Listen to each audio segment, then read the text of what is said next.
मंत्री हेमंत सोरेन जी। आज यहाँ डाल्टनगंज के इस शिवाजी मैदान में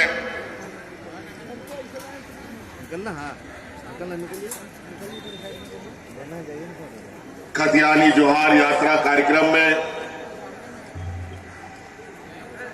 आज मंच पर हमारे साथ उपस्थित हमारे सरकार के मंत्रिमंडल के मंत्रीगण, यहां उपस्थित हमारे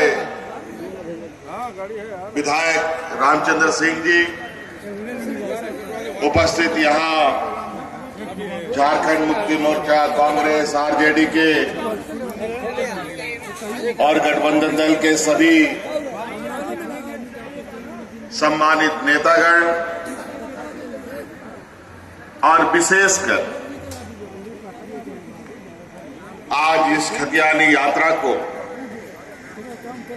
और मजबूती प्रदान करने के लिए यहां इस मैदान में आई यह जनसैलाब डाल्टनगंज के विभिन्न गांव, पंचायत, टोलों से आए हुए आप सभी हमारे ग्रामीण किसान भाइयों, माताएं, बहनें, नौजवान साथी, बड़े बुजुर्ग, सबसे पहले आप सबको आज की इस यात्रा को और बल देने के लिए आपका आभार प्रकट करते हुए अपनी ओर से जोहार करता हूं।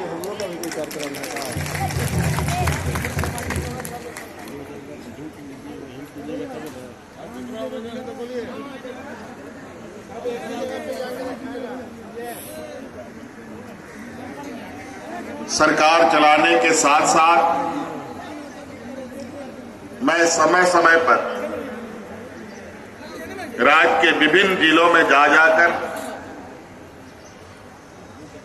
सरकार के द्वारा बनाई जा रही योजना और उस योजना का लाभ जिनके लिए हम बना रहे हैं उनको मिल रहा है कि नहीं मिल रहा है, इसको देखने के लिए मैं पहुंचता रहा हूं आपके बीच।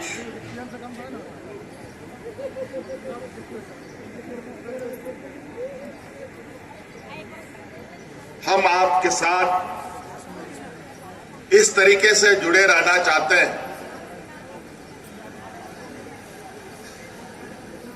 ताकि आपको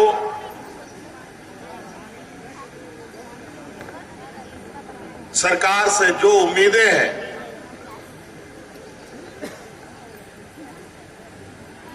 और जो आप सरकार से चाहते हैं उसको पूरा किया जा सके। और इसी को लेकर आपने देखा होगा कि कई बार आपके पंचायतों में, आपके घर के द्वार में सरकार के द्वारा अनेक शिविर लगाए गए। प्रथम कड़ी में सरकार आपके द्वार के माध्यम से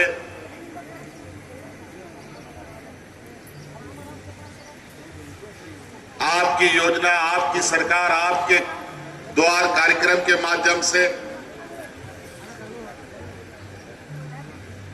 हमने पदाधिकारियों को आपके दरवाजे तक पहुंचाने का काम किया है।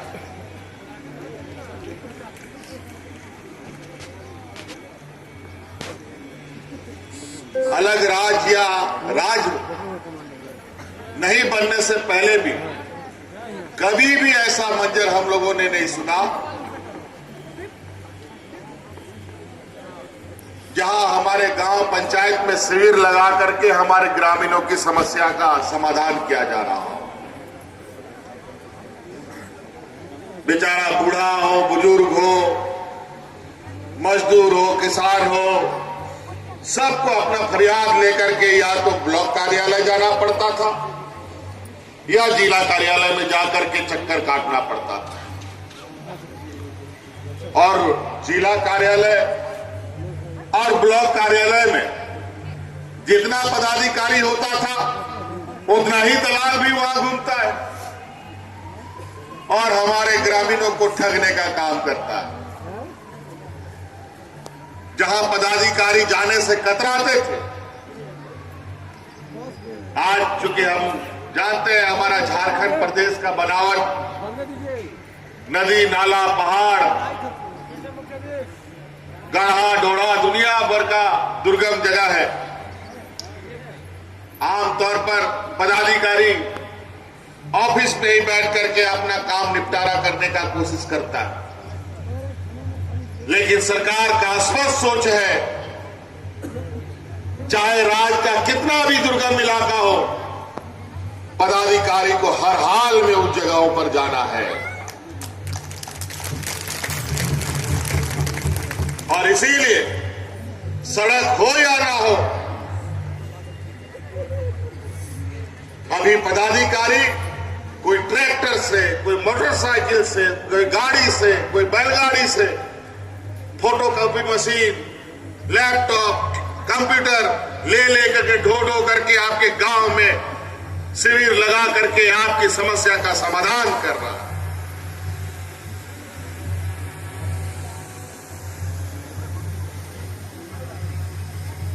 लाखों आवेदन, पहले चरण में हमें लगभग 30 लाख ग्रामीणों की समस्या का आवेदन मिला था। जब दूसरा चरण हम लोगों ने शिविर लगाया तो लगभग 60 लाख का हमको आवेदन प्राप्त हुआ।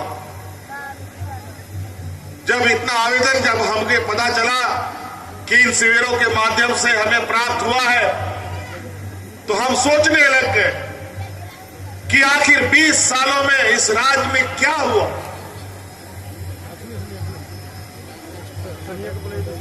हमारे विपक्षियों ने जो 20 साल में राज करने का काम किया और 20 साल जो इन लोगों ने कुर्सी में बैठकर आखिर इन लोगों ने क्या किया। समस्या का तो लगता है कि पहाड़ खड़ा हो गया।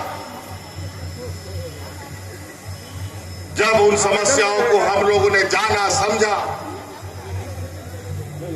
और उसके आधार पर हम लोगों ने लगातार आपकी समस्याओं को दूर करने का निर्णय लेना शुरू किया,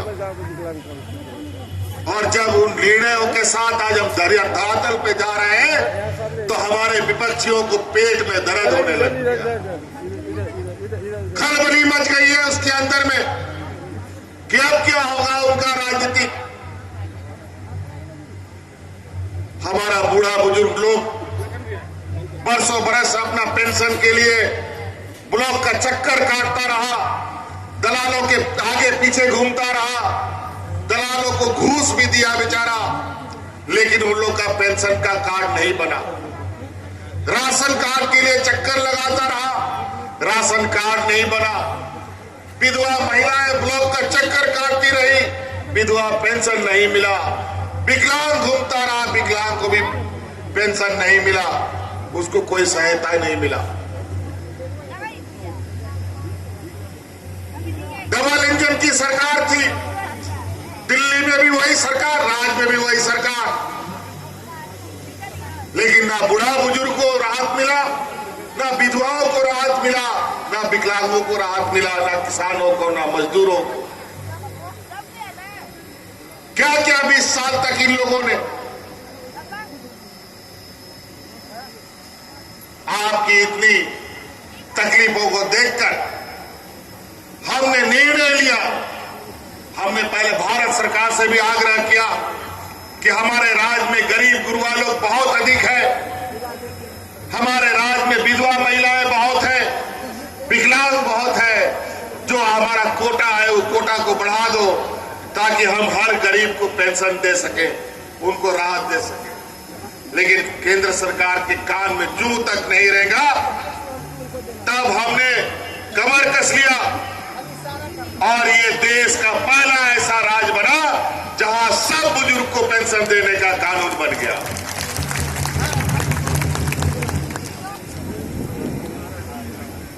ये देश का पहला ये राज है जहां हर बुजुर्ग को, हर विधवा महिला को, हर विकलांग को और हर एकल महिलाओं को पेंशन देने का हम लोगों ने कानून बना दिया।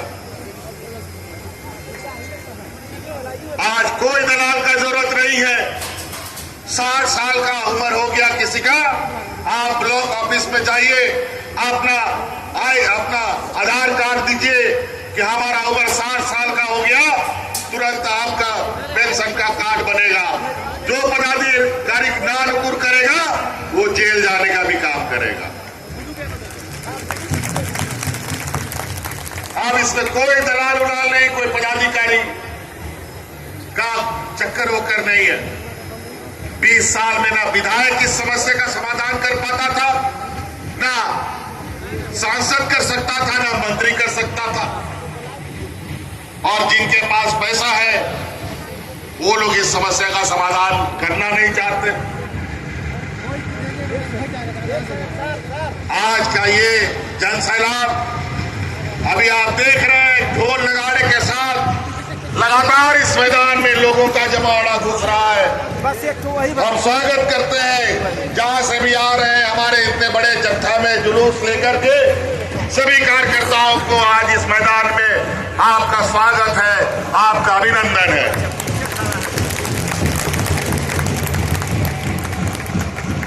और आज उत्साह देखिए, आज यही उत्साह जो 20 सालों तक इस राज्य के लोगों को जो जख्म भारतीय जनता पार्टी हमारे विपक्षियों ने दिया है, आपका जो हक अधिकार लूटने का इन लोगों ने काम किया है, आज उन सब का एक एक पाई का हिसाब लेने का समय है।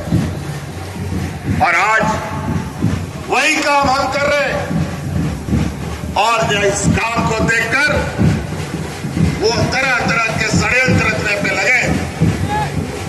इनका कच्चा चिट्ठा हम खोलते जा रहे हैं और इनका जो इस राज्य के आदिवासी, मूलवासी, दलित, पिछड़ा, शोषित अल्पसंख्यक के ऊपर जो शोषण हुआ है, इसका जब हम पाई हिसाब ले रहे हैं तो ये लोग षड्यंत्र रच करके उल्टे सीधे बयान करके सरकार को नीचा दिखाना चाहते हैं और हमारी छवि खराब करना चाहते हैं। आज इन लोगों ने 20 सालों में जो किया वो किसी से छुपा नहीं है। ये डबल इंजन की सरकार है जहां लोग राशन कार्ड हाथ में लेकर के भाग करके लोग मर गया। और यही ये झारखंड है जहां कोरोना जैसा महामारी आया, जहां हाट बाजार, दुकान, काम धाम सब बंद, रेजा कुली सब बंद, सबको घर में ताला लगा करके रहना पड़ा। मजदूरों के लिए ऐसी चुनौती एक आपदा से कम नहीं होता। मजदूर बेचारा रोज नहीं कमाएगा तो चूल्हा भी नहीं चलता है। और कोरोना ने ऐसा हालत कर दिया कि अगर वो मजदूर घर में रहता है तो भूखा मरता है, घर के बाहर जाता है तो बीमारी से मरेगा। लेकिन ऐसे विपत्ति में भी इस राज्य में हमने अपने यहाँ की महिला दीदियों का साथ लेते हुए पंचायत गांव में मुफ्त भोजन खिला करके उन मजदूरों को जिंदा रखने का काम किया।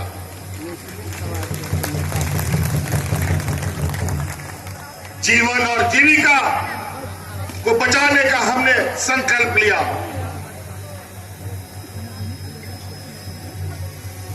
और आज इस कोरोना में जहां ये हमारे विपक्षियों का सरकार है, वहां पर लोग जानवरों की तरह मर रहे थे।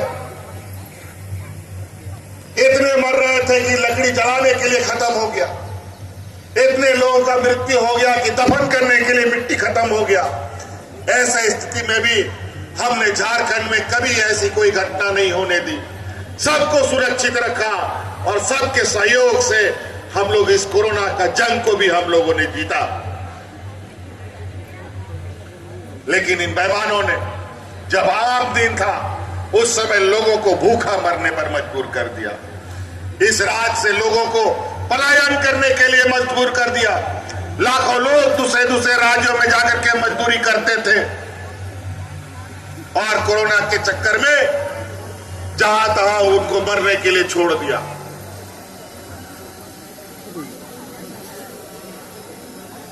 कई ऐसी चीजें आज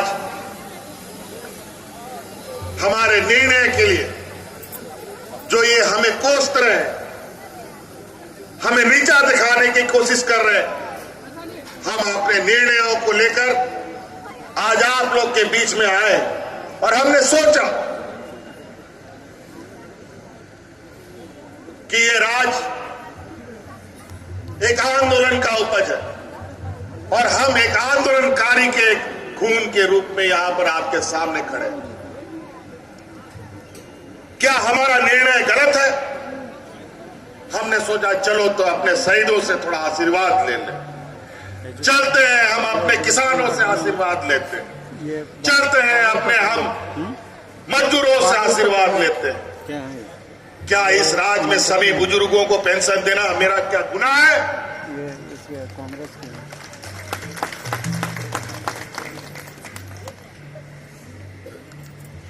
ये लोग इतने षड्यंत्रकारी लोग हैं, इतने झूठ बोलते हैं कि ये सिर्फ और सिर्फ व्यापारियों का जमात है और ये ऐसी जमात है जो देता नहीं है, ये छीनने वाले लोग हैं। आज यहां का आदिवासी, यहां का दलित, यहां का पिछड़ा अगर अपने पैर पर मजबूती से खड़ा हो गया तो उसके यहां थारी कौन मांजेगा? उसका मालिक कौन बनेगा? उसका गाड़ी का ड्राइवर कौन बनेगा? आज हमने हर वो तैयारी कर ली जहां यहां का आदिवासी, यहां का मूलवासी, यहां का दलित, पिछड़ा, अल्पसंख्यक नौजवान अपने पैरों पर खड़ा होने के लिए तैयार हो रहा है।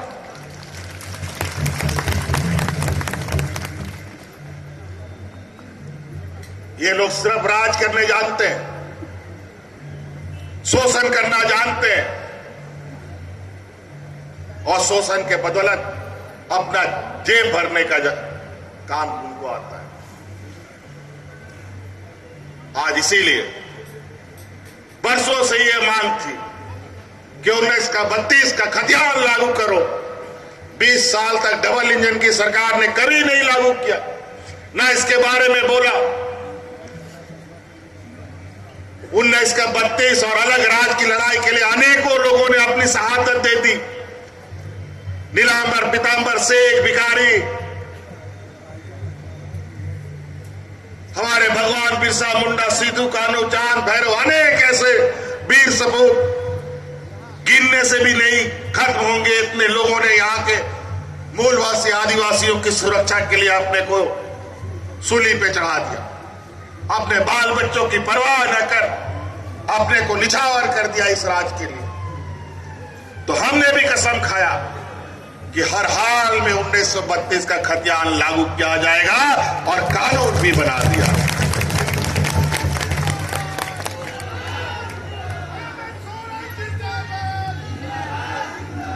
बेचारा यहां पर हमारा बड़ा सा वर्ग, यहां का आदिवासी, दलित, पिछड़ा समूह रहता है। यहां पर ओबीसी का लोग बड़े संख्या में रहते हैं। जब अलग राज बना तो यहां के ओबीसी को 27% का आरक्षण मिलता था, लेकिन यही बेईमान विपक्षियों ने 27% का आरक्षण काट करके 14% कर दिया था। और आज हमने पुनः उन ओबीसीओं को 27% आरक्षण देने का निर्णय लिया ताकि वो अपने आरक्षण से वंचित ना हो।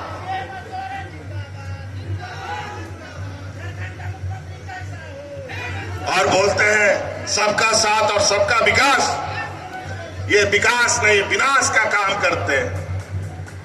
आज 20 साल में किसी खेत में पानी नहीं दे पाए, खेत का तो छोड़िए, साफ पानी पीने के लिए इन लोगों को नहीं मिला।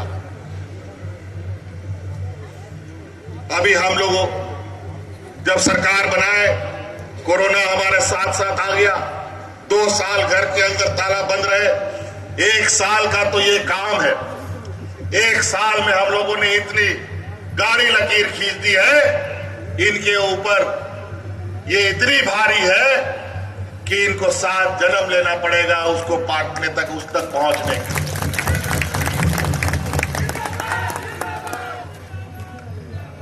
अभी तो और भी समय बाकी है। और अगला संकल्प ये है कि अगली बार सरकार बनेगी और संकल्प के साथ इस राज्य का एक भी व्यक्ति को दूसरे राज्यों में मजदूरी करने नहीं जाने देंगे। हर एक का खेत में पानी पहुंचाने का काम करेंगे।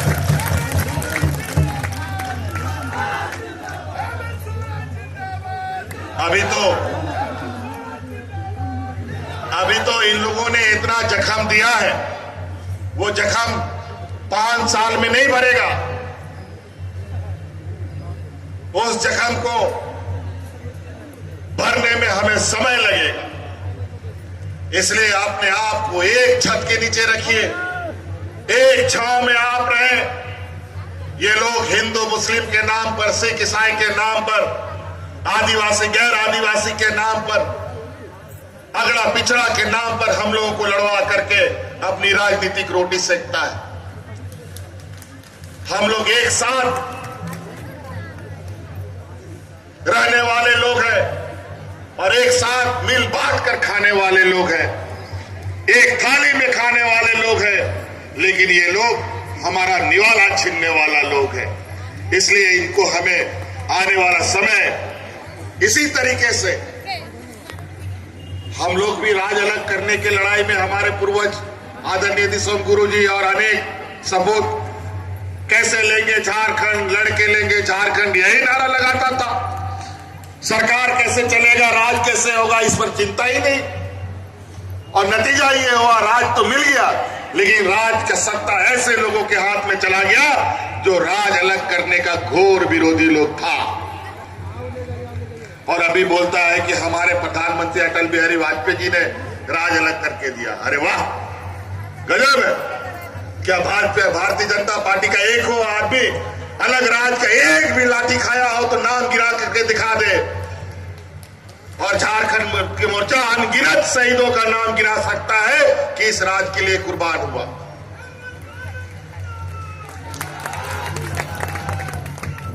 ये राज कोई भीख मांगने से नहीं मिला है। ये राज हम लोगों ने लड़ कर लिया है, छीन कर लिया है। अब अधिकार भी लड़ कर लेंगे और छीन कर लेने का काम करेंगे। खैर, ये तो छीनने का तो बात तब होता जब दूसरा कोई सरकार में होता। अब सारे अधिकार का गठरी बांध करके तो हम आपका दरवाजा में पहुंचा रहे हैं। अब आप उस सबको घर के अंदर ले जाइए। आप मुख्यमंत्री पशुधन योजना, मुख्यमंत्री रोजगार सृजन योजना, बिरसा हरित ग्राम योजना, अनेकों ऐसी योजनाएं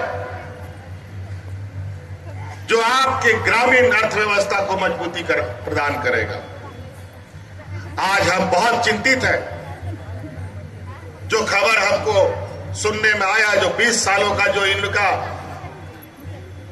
शोषण है और 20 सालों का जो इन लोग का कुकृत्य रहा है, उस कुकृत्य का नतीजा ये है कि आज हमारे राज्य में जो बच्चे पैदा हो रहे हैं, लगभग 40% बच्चा कुपोषण का शिकार हो रहा है। ये 20 सालों का परिणाम है। आज इस 20 सालों का परिणाम है, यहां 50% से अधिक महिलाएं खून का कमी का शिकार है। और ये धीरे धीरे हमारी महिलाओं को भी खत्म कर देगा और हमारे आने वाले नस्ल को भी ये लोग बर्बाद करने पर तुला हुआ। तब हम लोगों ने 2019 में पूरा ताकत लगाकर आप लोग के बीच में, आपको याद होगा संघर्ष यात्रा के दौरान मैं गांव-गांव, पंचायत विधानसभा वाइज हमारा दौरा था और हम आप लोगों के सामने सरकार बदलने का आग्रह किया था। और आज उस कुपोषण से हमें बाहर निकालना है, इस राज्य को, हर महिलाओं को खून की कमी से बचाना है। इसीलिए हम अपने पुराने पूर्वजों के परंपराओं का, जहां हमारे घर घर में, गांव गांव में गाय, गोरू, बकरी, सुअर, मुर्गी, मीट, मछली, मुर्गा हुआ करता था, वो व्यवस्था फिर से स्थापित करना चाहते हैं। इसलिए मुख्यमंत्री पशुधन योजना हम आपके लिए लाए। अगर घर घर में दूध होगा, अंडा होगा, खाने का पौष्टिक आहार होगा, तो काहे के लिए हमारा बच्चा कुपोषित पैदा होगा जी? काहे हमारी महिलाएं खून की कमी होगी? आज के दिन में भी हमारे घर में बूढ़ा बुजुर्ग लोग हैं, 80 साल का हो गया है, 100 साल का हो गया है, लेकिन अभी भी डंडा पकड़ करके खेत में जाता है। क्यों? क्योंकि उस समय, आज से 100 साल पहले, 80 साल पहले, 50 साल पहले गांव में गाय, गोरू, जानवर भरा हुआ रहता था।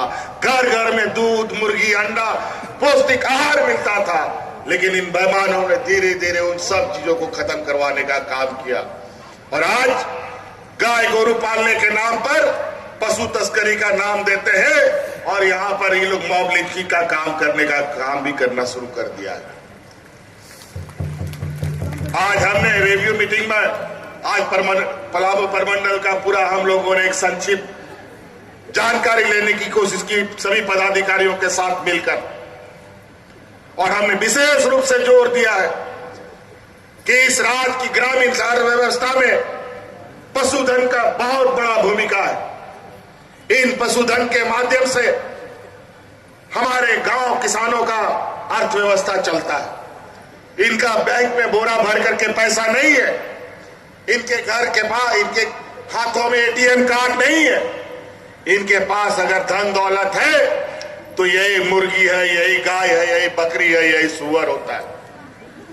इसी का खरीद बिक्री होता है, इसी का दूध पीते हैं, इसी का अंडा खाते हैं और अपना जीवन चलाते हैं। हर हाल में पशुधन योजना गांव गांव, घर घर तक में होना चाहिए और पहुंचना चाहिए।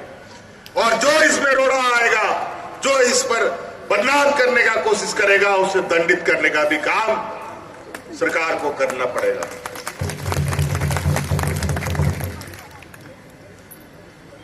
कई ऐसी चीजें, हमारे पढ़े लिखे नौजवान जो बेरोजगार घूम रहे, या नहीं पढ़े लिखे नौजवान भी, चाहे लड़का हो लड़की हो, आप स्वरोजगार के लिए भी आगे बढ़ सकते हैं।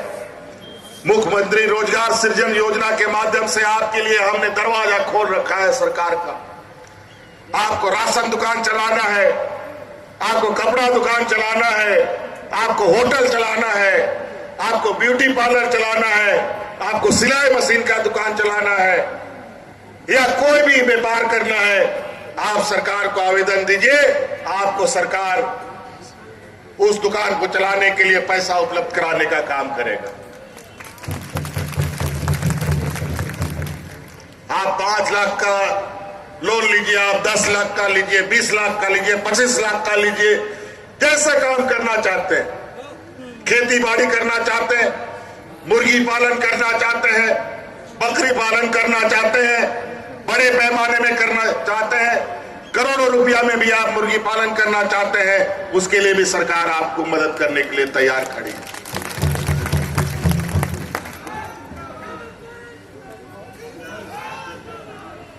जुमलेबाज और घोटालेबाजों का जो विपक्ष, इनका कार्यकाल, झारखंड मोमेंटम घोटाला, जमीन घोटाला, ST/SC छात्रवृत्ति घोटाला,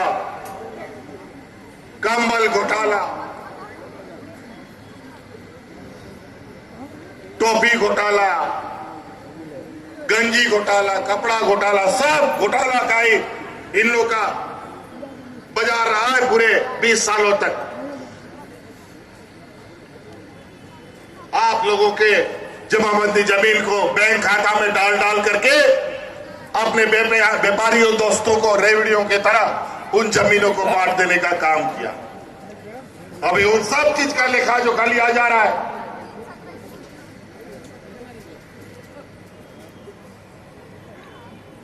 कई ऐसी चीजें हैं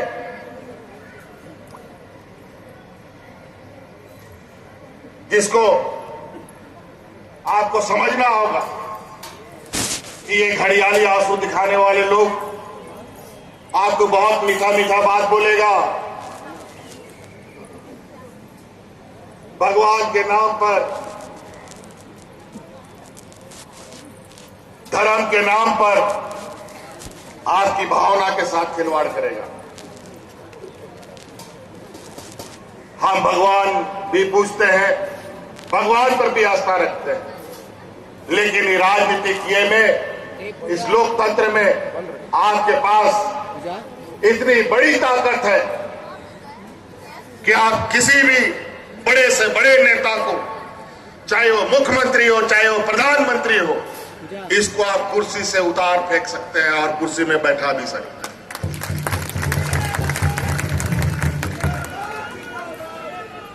और ऐसी ताकत है और ये ऐसी लाठी आपके हाथ में है जो लाठी का आवाज नहीं होता है, जो दिखाई नहीं देता है, सीधा उसका असर दिखने लग जाता है। बैक दो। इसीलिए आप सब लोग को हम ये बताने आए हैं, आज ये लोग तरह तरह के जुमलेबाज करके और झूठे अफवाहों के साथ भ्रष्टाचार का आरोप लगाते, अपना पाप हमारे माथे पर टिकरा फोड़ना चाहते हैं। मनरेगा का घोटाला इनके सरकार में होता है, जांच हमारे सरकार में और हमारे मत्थे पे मोड़ करने का काम करता है।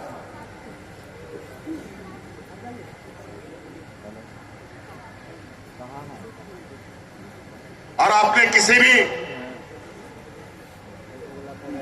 भाजपाइयों को ये ना पूछते हैं ना सवाल करते हैं, कोई बात नहीं, सरकार है तो सवाल का जवाब हमको देने का जिम्मा है, तो हम जरूर देंगे और आंख से आंख मिला करके देंगे। यही हमारी ताकत है। और आज आपके लिए जितने भी हमारे प्रयास है, जितना भी हमारे पास वक्त, हर दिन हर क्षण आप लोगों के लिए, हमारा समय आप लोगों के लिए, आपकी योजना बनाने के लिए लगता है। हम अपने आने वाली पीढ़ी के लिए, हमारे पढ़ने लिखने नौजवानों के लिए, अब आपको चिंता करने का जरूरत नहीं है, हमारे किसान भाइयों को चिंता करने का जरूरत नहीं है, हमारे मजदूरों को चिंता करने का जरूरत नहीं है, क्योंकि आप उसका पढ़ाई लिखाई का भी पूरा खर्चा, चाहे वो इंजीनियर बने चाहे डॉक्टर बने, उसका भी पूरा का पूरा खर्चा अब राज्य सरकार देने का काम करेगी। ये हम कानून बना दिए।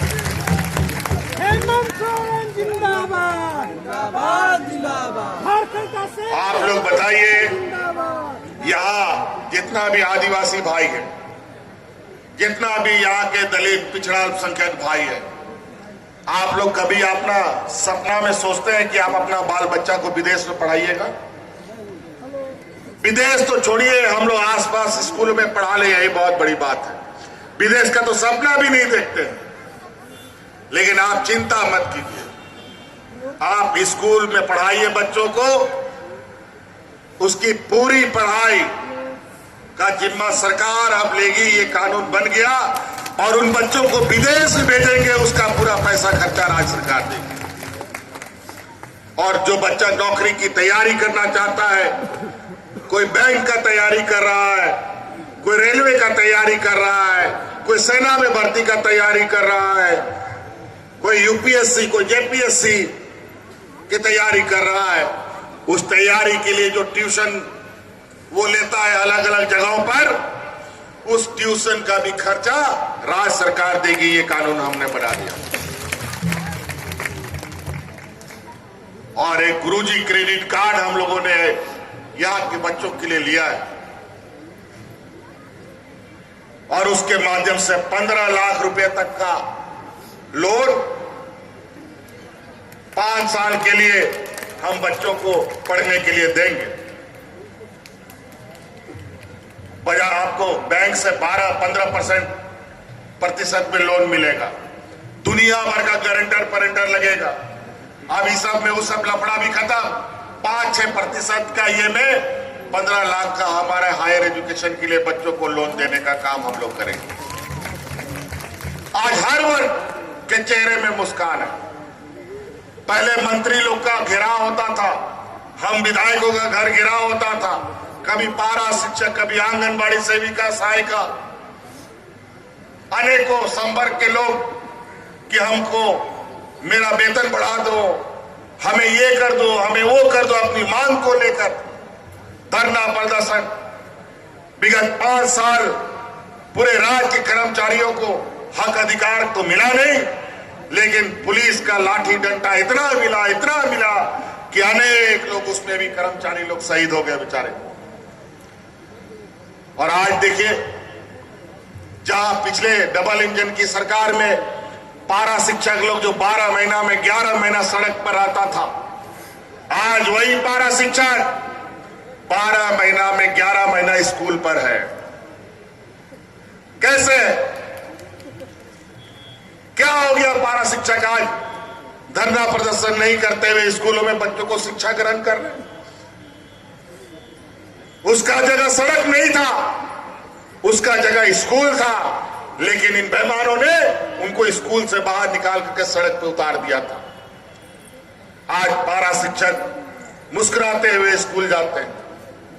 आज इस राज्य के सभी सरकारी कर्मचारी अपनी पुरानी पेंशन को लेकर उत्साहित है और सभी वर्ग के लोग मंत्री विधायकों का घर घेराव कर रहे हैं, रंग गुलाल अबीर मिठाई बांट रहे और आभार प्रकट करने के लिए मंत्रियों के घर में घेराव हो रहा है। ऐसा कभी नहीं देखा।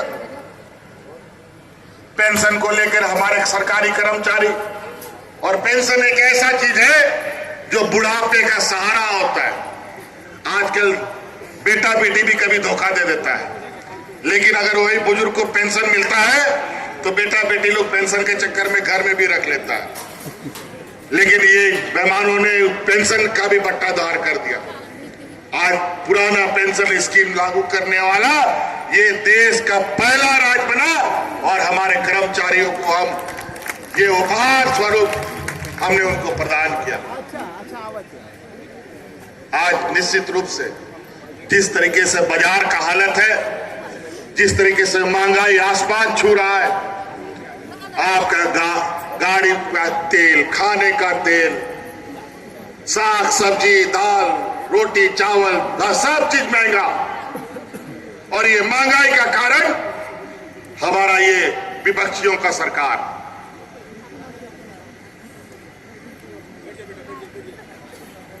तो इसलिए बातें बहुत सारी है। अब आपको ये तय करना है, क्या यहां बुजुर्गों को पेंशन देना गुनाह है? क्या बच्चों को पढ़ाई का जिम्मा लेना गलत है? क्या विधवा महिलाओं को पेंशन देना गलत है? क्या हमारे किसानों को जानवर बांटना गलत है? कि हमारे पुरानी पेंशन लागू करना गलत है? कि यहां पर इन सिपाहियों को उसका हक अधिकार देना गलत है? अगर ये गुनाह है तो ऐसे गुनाह हम कई गुनाह करेंगे और यहाँ के लोगों के चेहरे पर मुस्कान लाने का काम करेंगे। आज इसीलिए हम लोग के पास इन विपक्षियों जैसा बड़ा बड़ा तंत्र नहीं है। ये चारों तरफ से भेड़िए की तरह हमला करते हैं और डराने का काम करते हैं। आज हम सबको एकजुट होकर इस झारखंड के इतिहास, इस वीर धरती का, ये वीरों की धरती का लाज रखने का काम करना होगा।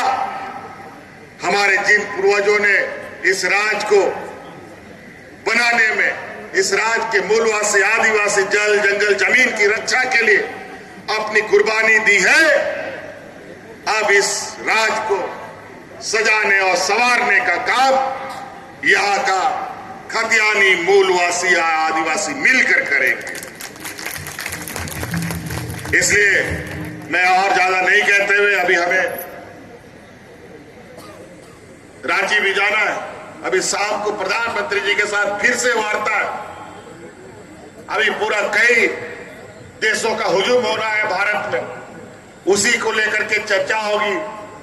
हम देखते हैं उससे हमें क्या मिलता है। हमें मिलता है कि हमारा उल्टा खर्च हो जाता है और चला जाता है, ये भी देखेंगे समय आने पर। हमारा मानना है कि ये एक संघीय ढांचा के रूप में ये देश सदियों से चलता आया है और ये संघीय ढांचा का एक मान सम्मान हम सबको रखना है। आज हमारा कई लाख करोड़ रुपया केंद्र सरकार में बकाया है। 1,36,000 करोड़ रुपया देश आजाद होने के बाद ये खदान चलाने वाले जो कंपनियां हैं, इन लोगों ने सरकारी जमीन का मुआवजा आज तक नहीं दिया। हमारी सरकार बनी तो हम बोले यार ये लोग तो सब पैसा खा के हजम कर गया। गरीबों का सारा योजना कागज कलम में बना करके अपना जेब भर लिया। अभी राज चलेगा कैसे? इस राज के गरीबों को राहत हम देंगे कैसे? इस गरीबों को धोती साड़ी कंबल बांटेंगे कैसे? पेंशन कैसे देंगे? मानदेय कैसे बढ़ाएंगे? चिंता हो गया तो हम लोग भी थोड़ा मुनीमगिरी करना शुरू किए तो पता चला कि सरकार का या तो रैयती जमीन को तो एन केन प्रकार जो भी झूठ सही मुआवजा मिल जाता था, लेकिन सरकारी जमीन का तो कोई मुआवजा नहीं। मतलब तो ये तो हो गया पानी कहाँ कि गरीब की भौजाई सबकी भौजाई, कहीं से गरीब की पानी भौ आ रहा सबकी है भौजाई। उधर पानी हो गया, खोल के छोड़ दिया। मतलब सरकार का जमीन का कोई मुआवजा नहीं मिलेगा। यूज करता होगा। फिर जब हमने जोड़ निकाला तो 1,36,000 करोड़ रुपया का बकाया भारत सरकार में निकल गया। फिर चिट्ठी पत्री हुआ कि दो हमारा पैसा। बोलता कैसा पैसा? नल खुल गया, कोई पैसा नहीं है। फिर हम लोग कागज पत्तर लेके दौड़े, हिसाब समझाए, तब इन लोग भी माना हाँ ये बकाया तो निकलता है। लेकिन फिर पेच नहीं, अब नापना पड़ेगा कितना एकड़ जमीन गया, कितना एकड़ नहीं गया, नापने में समय लगेगा, ये होगा वो होगा, तब देंगे, फलना होगा, देखना होगा। हम बोले तब तो हमको फिर उलझा दिया जी आप लोग। मतलब आप लोग पैसा नहीं देंगे। फिर गोल गोल घुमाने लगा। हमने भी कहा आप लोगों ने ये माना कि सरकार को आपने पैसा नहीं दिया। बोला हाँ पैसा तो बनता है, लेकिन कितना बनता है पहले हिसाब निकालो। तो हम बोले ये तो बात है कि कुछ तो निकलता है, देना शुरू करो। थोड़ा बहुत मिलना भी शुरू हुआ। जब हमने उसमें तेजी लाई, पूरा हिसाब देना शुरू किया, सब जगह नापी जोखी करके तुरंत कागज भेजना शुरू किया। जब पैसा का दायरा बढ़ने लगा तो हमारे राज्य में पूरा जो जांच एजेंसियां हैं इनको छोड़ दिया गया। कहीं ईडी घूम रहा है, कहीं सीबीआई घूम रहा है, कभी इनकम टैक्स घूम रहा है, इधर उधर इस पदाधिकारी के यहाँ छापा पड़ रहा है, उस मंत्री के यहाँ छापा पड़ रहा है, और सभी सरकार चलाने वाले लोगों के ऊपर छापा पड़ रहा है। विपक्ष के यहाँ छापा नहीं पड़ रहा है। जो खा के हजम कर गए हैं और डकार मार रहा है उन लोग को कोई पूछने वाला नहीं, और जो कभी देखा नहीं अब उसके पीछे लगे हुए जवाब दो। चिंता मत करो, जो सांप दौड़ा रहे हो ये सब सांप ये विपक्ष के घर के दरवाजा में घुसने वाला है। सभी का दरवाजा विपक्ष के ही दरवाजा में ये सांप घुसेगा, आज नहीं कल। लेकिन चिंता मत, हम लोग अलग राज लेने का ताकत रखते हैं तो अपना अधिकार लेने का भी ताकत रखते हैं। अभी राज लिया है और अधिकार भी केंद्र से लेंगे, हर हाल में लेंगे। इसलिए अभी भी जो हमारे वीर सपूत शहीद हुए हैं, वो शहीद जरूर हुए हैं, लेकिन वो अमर होकर के शहीद हुए हैं। जब तक झारखंड रहेगा तब तक इन वीर शहीदों को याद किया जाएगा और उनके रास्तों पर ये राज चलेगा और अपना अधिकार के लिए अपना संघर्ष जारी रखेगा। और हम आप लोगों को आश्वस्त करना चाहेंगे, आप लोगों के लिए हर दिन हर रात आप लोग खुद ही बदलाव देखिए। आज से 3 साल पहले डालगंज में कितना बिजली मिलता था, कितना घंटा मिलता था? आज बिजली कितना घंटा मिलता है? आज बिजली और गरीबों के लिए तो 100 यूनिट बिजली भी फ्री कर दी है। अब आपको 100 यूनिट तक का पैसा देने का जरूरत नहीं है और कोई गरीब 100 यूनिट से अधिक जलाता भी नहीं, वो तो 20-50 यूनिट में ही खत्म कर देता है। 100 यूनिट का तो दूर की बात।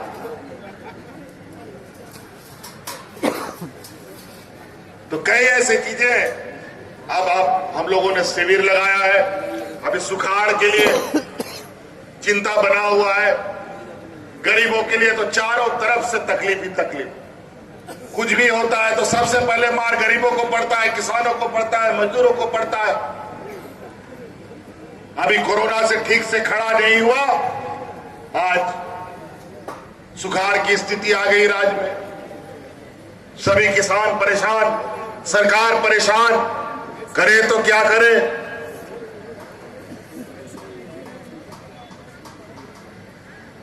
आज उसको लेकर के भी शिविर लगाने का काम किया जाएगा और लगभग 30 लाख किसान को हम लोग फिर से, जो लोग रजिस्टर्ड किसान हैं, उनको हम लोग चिन्हित करके सरकार अपने दम पर उनको इस सुखाड़ राहत देने की तैयारी कर रहा है। उनके आंकड़े, उनका नामांकन किया जा रहा है। लगभग 256 कितना ब्लॉक, 226 ब्लॉक कुछ सुखाड़,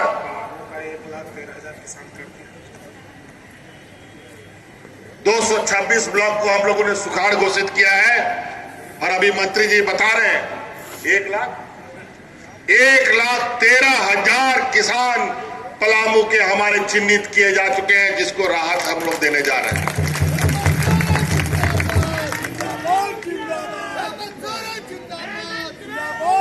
और हमने आज पदाधिकारियों को निर्देश भी दिया है, कोई किसान छूट ना जाए। कहीं कहीं शिकायत आया है कि ऑनलाइन ऑफलाइन को लेकर के मुसीबतें आ रही हैं। हम बोले ऑनलाइन हो या ऑफलाइन हो, हर हाल में किसान के दरवाजे में जा करके उसका दरवाजा ठकठका करके पता करो कि वो किसान कहाँ है जिसको राहत हमें देना है। जैसे अभी बुजुर्गों को खोज करके पेंशन दिया जा रहा है, वैसे ही आप पदाधिकारी हर अधिकार आपको घर घर पहुंचा के देगा। तो इसलिए साथी, अभी हमें और भी दूर जाना है लंबा। हम अपनी बातों को यही खत्म करते हुए एक बार हम लोग फिर से वो नारा लगाएंगे, जो खतियान की बात करेगा वही झारखंड पे राज करेगा। जो